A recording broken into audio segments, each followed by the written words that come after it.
Gold and Silver Nursery friends. It's Morah Mushkie from the Gold class here. And today we're going to be starting a whole new kind of class that we never did before since we were in Chabad together. And we're not going to be learning about Hebrew, and we're not going to be learning about science, and we're not even going to be doing any of the stuff that you guys do with Morah Esther or Morah Liba. We're going to be doing something special that's just for us, and we're going to be learning all about the Brachot. You know how when we're in school, and maybe you do it at home also, before we eat our snack or our lunch, or we have our grape juice on Fridays, we say, let's make a bracha on our snack. Or we say, Baruch Atah, like that, right? And different foods have different brachot. Like the bracha for the grape juice is Borei Pri Hagafen, and the bracha for the challah is Hamotzi lechem min haaretz, right? And those words are all in Hebrew, by the way, if you're wondering why you may not know what they mean. So when Hashem gives us our food, right, if someone gives us something, we always want to say thank you. If our mommy or daddy gives us something, or if they give us a present, or if they give us something, like if we ask them for something to eat or a toy to play with, then always the nice thing to do is to say thank you, right? So Hashem is the one that makes all of our food, right? The farmer is the one that makes it grow, and is the one that works on it to help it grow, and people bring it from the farm to the store, and then someone in your family usually goes and buys it from the store, and then your mommy and daddy might make it yummy so that you could eat it. But Hashem is He's the one that makes the food grow in the ground, and the one that creates all of our food. So whenever we eat our food, we want to say, thank you, Hashem, for making this yummy food, because it feels really good to have yummy food in our tummies, right? So there are lots of different kinds of brachot, and all the different brachot are for all different kinds of foods. So we're going to learn them together. And by the end of it, you guys are going to know all the brachot super, super well. And it's really fun to learn about brachot also because we get to say them every day. Every time you eat a different kind of food, there's a different kind of bracha to say. So if you're eating some chocolates, you might say one bracha. If you're eating a yummy fruit like an apple, you say a different bracha. If you're eating some pasta, there's a different bracha to say. And if you're eating a sandwich or some challah, that's another bracha. So it's really good to know all the different kind of brachot.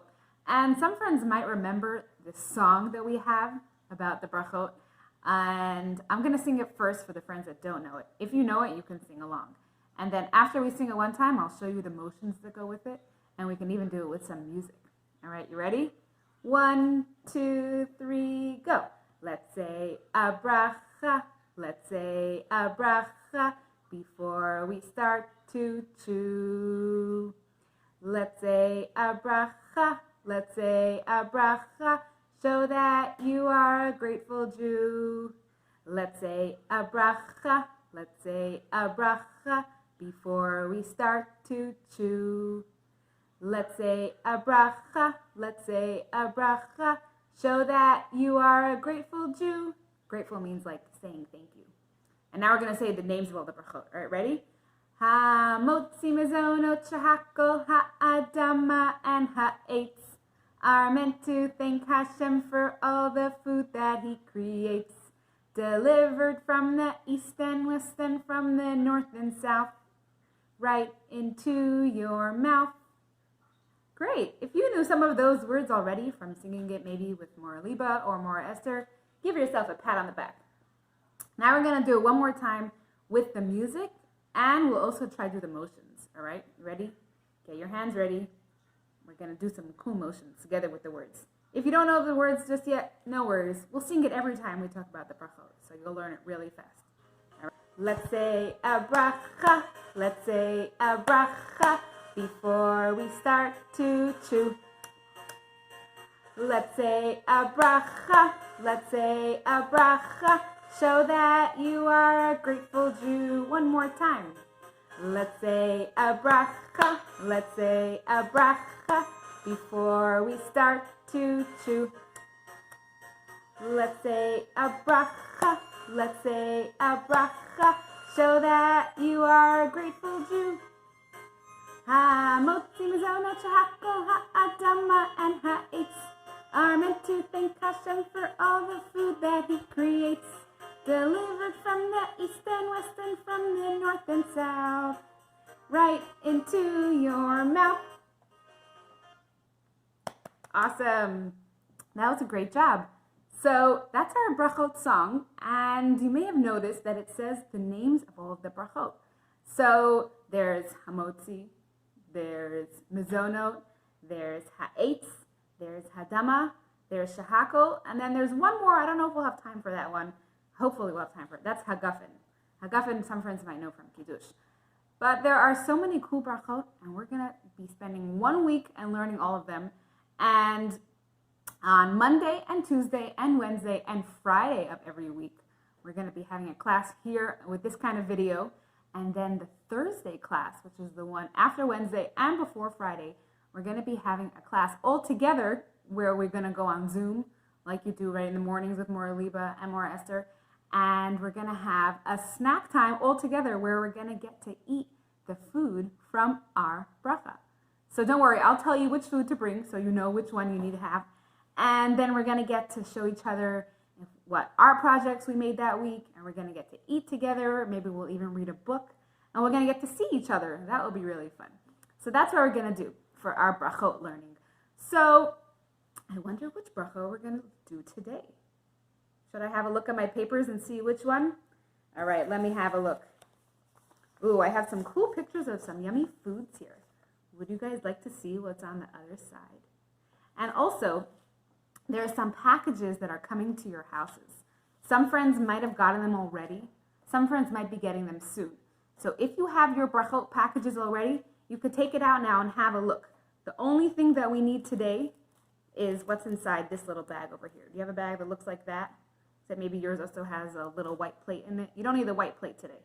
Just these two little guys. All right? So if you have that already, you could take it out. If it didn't come to your house yet, no worries. Maybe the mailman is still coming. It's going to come really soon. And when it comes, you'll be able to use it. We'll use these again tomorrow also. So if you get it tomorrow, then you'll be right in time. All right, so let me have a look over here. What are these cool things? Which bracha are we going to learn today? Hey, you know what I have over here? My papers say that today, the bracha that we're going to learn is called Hamotzi Lechem Min Haaretz. And if you know Hebrew, you may have recognized a word there. Who knows what the word lechem means? If you know, put your finger on your nose. All right, lechem means bread. And all kinds of bread are hamotzi. That's the bracha that we're going to learn first. Hamotzi, hamotzi lechem min haaretz. Can you say that? It's a lot of words. I'll say it slower again so we can say it together. Hamotzi lechem min haaretz. All right, get ready to see the first one. I bet it's one that you're going to recognize. That's right, it's bread. You guys probably are very familiar with what bread is. In school, we have bread every day for lunch, right? And bread makes yummy sandwiches. Oh, I think I have a sandwich here too. Let me have a look. Not that one. Oh, here it is. Yummy sandwiches. You can put anything between two pieces of bread and that will make a sandwich. And what else is hamotzi? Pita bread. Yum. That's really good too. You know how I like to eat pita bread? I like to put a piece of cheese on it and put it in a toaster oven, or if you have a regular oven, and then the cheese gets all melted and yummy. It's delicious. And what else do we have over here? Hey, this one looks familiar. A matzah. Matzah is also hamotzi. That's right. Who remembers eating matzah on Pesach? That was super, super crunchy, right? All the other hamotzi foods are really soft and fluffy, but matzah is super duper crunchy. Should we pretend to crunch our matzah? All right. If you don't have a real matzah, you can pretend to hold one right here. I'll hold this picture. Ready, set, go. Crunch. That was good. And what else? Here's another round one. A bagel. Bagels are hamotzi too. I love to eat bagels with cream cheese or tuna. That's really good. When do you like to eat bagels? Or what do you like to put inside your bagels? Bagels are super yummy. I also like to have bagels with eggs. That's really good too. And, oh, I bet you guys will know what this one is. Ready to see another hamotzi food? What's that? The That's right, it's a challah. Challah for Shabbat.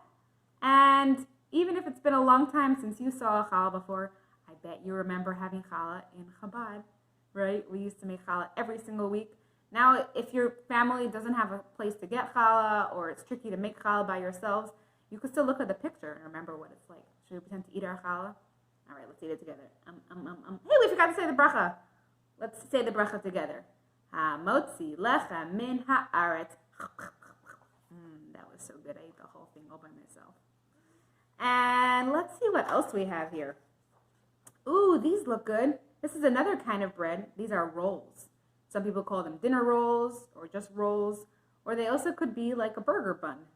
They're really good too. Have you guys ever had a burger inside a burger bun before? Or something yummy on a roll? You know what else you can make with this? You can make garlic bread. That's super delicious too. Pick up your hand if you like garlic bread. I do. And, oh, lucky last, this is another version of another Hamotzi food that we saw before, but it's a different shape. And some people eat this only on a special occasion. Have a look here. This is a round challah with a special sweet thing on top, probably made out of honey. You know what some people call this one? A challah for Rosh Hashanah. Because some people like to eat this round one only on Rosh Hashanah, or especially for Rosh Hashanah. With the other challah, we like to eat on Shabbat, every Shabbat, but this one, some people like to have only for Rosh Hashanah. Or some people like to have it also on a regular Shabbat, just because they like how it tastes or how it looks. You like how it goes around and around and around? Can you try, see if you can make your finger go around and around like that in the air? Ready, set, go. Around and around and around and around and around and around. That was a yummy Hamotzi foods. So there are so many delicious Hamotzi foods. And do you know why all these foods have the bracha Hamotzi? There's actually something really cool that's the same about all of them. And that's why they have the same bracha. Because all foods that have the same bracha, they all have something in common. You're going to see when we learn the other brachot, each kind of food that has the same bracha, it's because they're all the same in some kind of way. So do you know how these foods are all the same? Let's look at them again really quickly. Challah and rolls and more challah and pita bread, sandwich, bagel, matzah, and regular bread. You know what's the same about all of these? Can you give a guess? Let's put on our thinking caps and think. What might be the same about all of those foods? All of those, well, some of them are breads. You know what's the same about all of them? They all have the same main ingredient. That's the thing that's inside them that's the most super important ingredient. If you didn't have that ingredient, you could not make any of these foods. Would you like to know what that ingredient is? All right, hold on here. I'm going to go get it. Hi, I got back. And guess what I brought with me? This is flour. And flour is actually the most important ingredient in all Hamotzi foods. If you don't have flour, you can't make anything Hamotzi. You can't make bread. You can't make challah. You can't make matzah, for sure not. And you definitely cannot make bagels. Should we pour some flour into a bowl and see what it looks like? If you have any flour in your house, you can also pour it into a bowl and see what it looks like.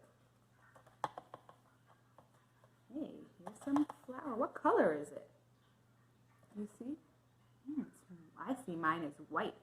If you have a whole wheat flour, then you might see a flour that's a little bit browner. Just a tiny bit browner. It's more like beige. Let's pour out all the flour in here. It's almost finished. There you go. All right, if you have some flour in your house, you can, if your hands are clean, you can put it in the bowl and touch it and feel it. Do you see how my finger goes all the way in? It's very, very soft. This flour is super duper soft. I'm going to brush it off. So, flour is the most important ingredient in Hamotzi foods. That's the ingredient that you really, really need to make anything that's Hamotzi. If you don't have that ingredient, you might make something yummy, but it won't be bread, and it won't be challah, and it won't be anything that's Hamotzi. So only foods that their main ingredient is flour, then you can say the bracha, Hamotzi lechem min haaretz on them. And that's actually pretty much all breads and all challahs. So that's also how you can know if something is hamotzi, if it's a bread or if it's a challah. But you know what I was wondering? So I got my flour from my pantry. And before that, I got it from a store. But does flour grow in a store? Like, is that where it came from originally? Is that the first place that it came from? Like, does flour grow inside the bag? You see any earth in there? Is that where flour really comes from? Or is there something else that flour comes from? Remember how I said if you got your package already, you might need this little bag? All right, now it's time. Take out your bag. I have a bigger bag, actually, that I'm going to take out. There's something else over here that I want to show you. You might know already what it is, and it might be new for you. Do you know what these are? Have a look here. Do you see what I'm holding up over here? You know what this is called? This is actually something that grows in the ground. Doesn't look quite like this when it grows in the ground, but it looks pretty similar. This is called wheat. And wheat is actually where we get flour from. Hey, this is kind of interesting. We just looked at some flour in a bowl. And now we're saying that flour comes from wheat. Do they look the same? Do these two look the same? Feel them. Feel this one and then feel this one. Do they feel the same? Are they the same color? Are they the same shape? Do they smell the same? Doesn't really have a smell. Has a tiny bit of a smell. How do we get from wheat to flour? I'm super, super curious. I'm really wondering how you get from wheat to flour. So, should we try figure it out? Should we see how we can get wheat from flour? The first thing to know is that, well, this is the whole wheat plant, the whole wheat stalk, actually. Can you say that? Wheat stalk. This is what it looks like when it's growing. Well, most of it. It gets longer over here. They pull out part of the ground and they cut it off. So the part that we could eat is not this part, and it's not this part either. It's actually a part that's inside here. Let's try to get to the part that we can eat, and then we can see if we can figure out how we get flour from it. All right, let's peel off the outer part over here. Careful if you have a baby in your house, because this could be a little sharp for them. It's a little pokey. Let's try to break it off over here. And see, we're getting a little closer to the part that you could eat. You know what I'm going to do? I'm going to just break off one of these right over here. Just one. You see how there's lots and lots of little pieces? I'm going to break off one of them. And hey, it's almost like there's a little skin around it. I'm going to take that off too. Can you try to do this with me? Can you see if we can find what's hiding inside? Hey, I found it. There it is. Super, super tiny. I don't even know if you could see it. This one is actually the part of the wheat plant that we can eat. It's not ready to eat just yet, but if we do some things to this, this will be ready to eat. You actually have some of those in your bag because, you know what, you can buy this in the store. You don't have to buy wheat stalks in the store if you want the part that you could eat. You could buy one that comes in a package like this, and you know what it's called? This says wheat berries. And you see here, it's a big picture of what it looks like in big. I'm going to take out a few. You have them in your bag, also in the corner there. Let me take out a few and see what they feel like. Hey, here they are. There's a few wheat berries. So, wheat berries are the part of the wheat that we could eat, part of the wheat plant. So, we didn't get to flour yet. But at least we got to the part that we could eat, right? So, I'm still wondering. I'm still really curious. How do we get to the part of the wheat? How do we get from the part of the wheat that we can eat, the wheat berries? How do we get from that to flour? Because this is really hard and small, and this is really soft and fluffy. I am pretty curious. Do you guys have any ideas? You think we might need to cook it or squish it or chew it? What do you think? Would it work if we step on it? I don't know. Let's think about it. I'll have some pictures here that I want to show you. I think that might help us also. All right. So let's have a look over here. The first picture that I want to show you is of what we just looked at. This is their wheat stalk with the wheat berries on the side. And then the next picture is of someone doing something to the wheat berries. It's actually going to make it turn into flour. You ready to see? Hey, look at that. What are they doing? Are they using something really hard to crush the wheat berries? They are. And you know what happens next after they're finished crushing it? Look at that. It turns into flour. So tomorrow we're going to try to do that actually together. We'll see if we can turn it into flour. We'll see if we can turn some of our wheat berries here into real flour. But the way that they usually do it in a factory is, well, in the olden days, they used to take a really big, heavy stone, like as big as like a whole house, and they used to push that on top of the wheat berries, and they would grind it and grind it. It's called a wheat grinder, and they would grind it up into flour. And that's how people would make their bread and their Hamotzi foods back in the olden days. But these days, we have really strong machines that can grind it up. I don't have such a strong machine in my house. I have a little machine that I think it might still work. So tomorrow we'll try that. But before we try that, I want to show you a video of how wheat grows and how the farmer actually helps the wheat grow. Because, all right, Hashem is the one that makes all our food, but the farmer is the one that puts the seeds in the ground and takes care of the seeds and takes care of the plant when the plant grows. Hashem is the only one that can make it grow, but the farmer has a really important job too, right? So let's watch a video and see how our farmer makes his wheat stalk. And then tomorrow we can talk some more about how to turn this wheat stalk into flour, all right? Because we're going to need that flour to make our Hamotzi foods, right? Okay, so let's see how you make wheat grow. So this first video that we're going to see is someone growing wheat in his garden, which is a pretty big garden, but it's smaller still than a farm. So here he's getting the earth ready to put the seeds in. And here he's actually putting the seeds into the earth. So those are the wheat seeds. They're going to grow into wheat plants. And now he's actually covering the plants so that the birds don't take the seeds out. Oh, look, now the plants grew. Now he's watering them. You see, they're already getting really tall.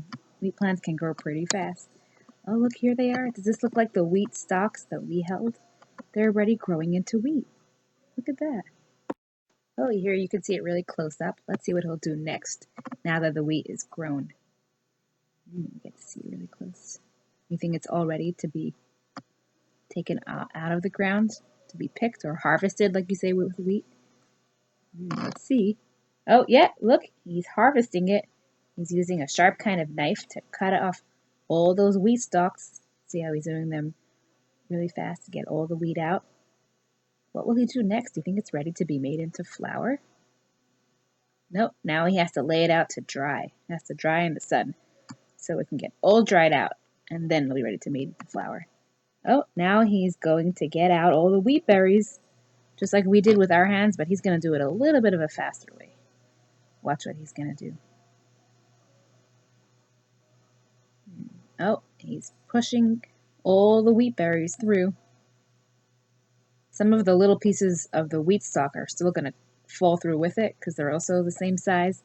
So now he's letting the wind blow away all the little pieces. Only the wheat berries are going to fall into the bucket because they're heavier. So they land inside the bucket, and that way he gets to keep the wheat berries. I think the chickens will like to eat any wheat berries that fall down because chickens like to eat those. And here we have it. There's his wheat berries. All of the nice clean wheat berries with none of the wheat stalk pieces left. Now we're going to see how wheat grows on a big farm. You see that big yellow machine? That's called a combine. And Since there's so much wheat on the farm, they can't harvest it with a little knife, just like that guy with the garden did.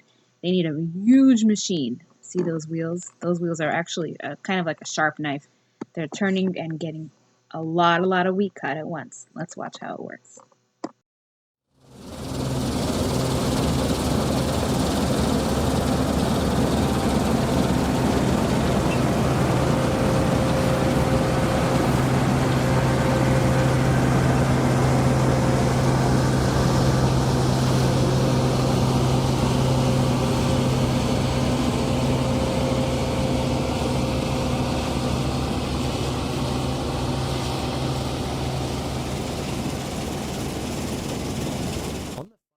So this is the front of the combine. That's the part that's cutting all the wheat. Do you see all those wheat stalks? There's thousands of them.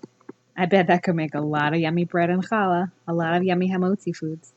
See all that wheat that's going inside? There's actually a cool thing in the machine inside the combine that takes off all the other pieces of the wheat stalk that we can't eat, and it just saves the wheat berries. See, this is a picture of the farmer doing it with his hands. And this is a picture of a video of the combine. And see, inside, this is the machine taking off all those pieces that we can't eat and just keeping the parts that we could eat. And here, it pushes out all the parts that we can't eat at the back. Oh, look how much wheat the combine is harvesting. I wonder if it's getting full on the inside. Oh, look how much wheat there is on the inside. You know what they do so that the combine doesn't get too full, that the wheat can go back to the farm? That light is saying we're getting too full. What's going to happen now? Look how they're going to get the wheat to go back to the farm so that they can make it into flour there. Look, there's another truck coming. This is a tractor truck. And look what's going to happen. All the wheat from inside the combine, where do you think it's going to go? There it is. Look at all that wheat coming out. Just the wheat berries. They're pouring out. That's thousands and thousands of wheat berries. Look, now they're moving at the same time. They're driving right next to each other. So all the wheat berries can go from the combine to the tractor, and then it can go back to the farm. Do you think it's finished yet, or do you think there's even more still inside? Let's see what happens. Oh, I think it's still going. And, oh, look, now it's all done. Now the tractor can drive back to the farm, and the combine can keep working in the field till all the wheat is harvested. Oh, look, now the tractor got back to the farm. And now look what it's going to do with all those wheat berries that it got from the combine. Ooh, I wonder what's inside that big shed. I see it's backing up. Beep, beep, beep, beep, beep. Hey, look, what's that huge pile over there? Is that a huge, big pile of wheat berries? I think so. Hey, look, there's the farmer getting out of the truck. What do you think he's going to do? He's going to the back of the truck. Looks like he's pushing a button there. And look, the pile of wheat berries that was there from before is so big that he's walking in it. Look, it's all coming out. Lots and lots of wheat berries. Oh, now he's going back in the truck. I wonder what he'll do now. Oh man, look at all those wheat berries. You think they're all gonna pour out? Wow, look how many there are. That could make a lot of flour and a lot of yummy Hamotzi foods. There we go, that's all out.